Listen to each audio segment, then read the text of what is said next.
When you get introduced and you walk up to the stage, to the platform, to the rostrum, all eyes will be trained on you. First, your dressing, your grooming. So are you presentable? Do you look neat? Or you're very shabby? Very untidy? So that is the first impression. And that is visual. Then we talk about body language. Body language in speaking and in presenting. Not as in what you see on stage, somebody performing. Mediacorp actors, actresses, for example. They are performers, but we are speakers. Hence, we do not need to be over-dramatic, over-theatric. But a certain amount, a certain degree of body language is important. I'll start off with eye contact, as what Wesley has mentioned just now, a little bit of body language. If you rely too much on your scripts, especially when your script is too big, A4 or even A5, 2 by 3 is fine. You rely so much on the script that your eye contact is being compromised, being affected when you look down too often.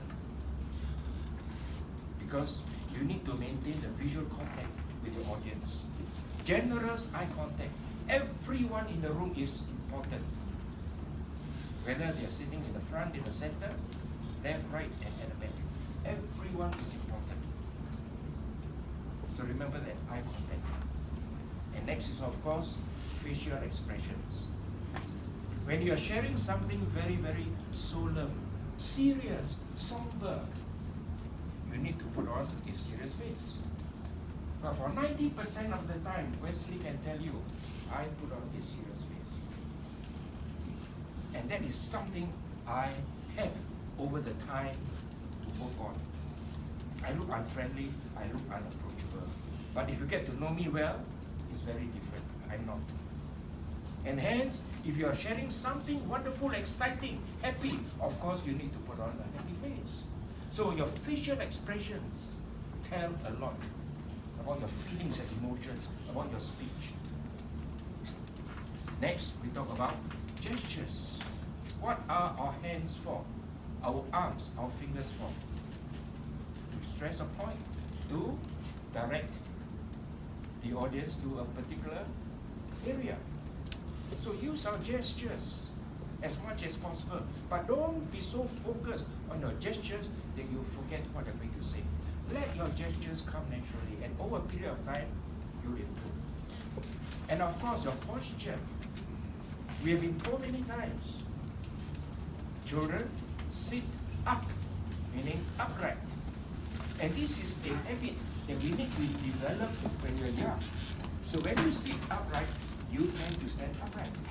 And when you walk, you also walk upright. And it's very important. Don't slouch. So when your posture is upright, it shows that you're very confident, you're in control, you're in command. Then we have the stance. How do you stand? Do you distribute your weight equally between your two legs? Or you stand on one leg? That is what we call a gangster stance. And when this leg gets tired, you switch to the other leg. So it's not recommended. And how wide should your 2 feet be? As long as you feel comfortable. Don't put your 2 feet together, 2 legs together, whereby you may lose your balance. Neither should you have your legs so wide apart. It looks very awkward. Then the speaking area.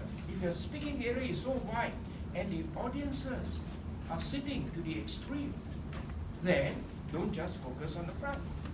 Speak as you walk.